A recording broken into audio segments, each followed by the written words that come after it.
Sa araw na ito guys ay maghuhukay ako ng kamuting kahoy para mayroon kaming makain dahil sa hindi inaasahang pagkakataon, bahagi na ng ating buhay ay nawalan tayo ng bigas.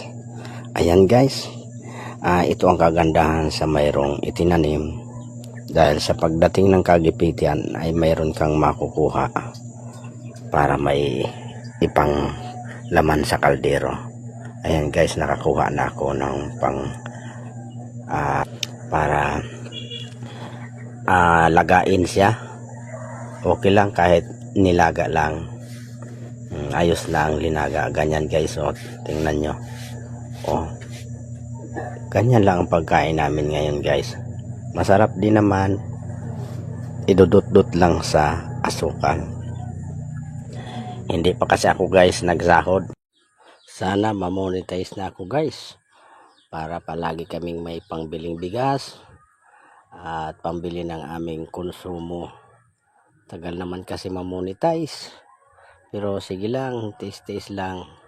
Patuloy pa rin tayo hanggang sa mamonetize. Pasasaan ba at pag ako'y na-monetize, kikita rin ako dito sa Facebook. Maraming salamat po sa inyong panonood.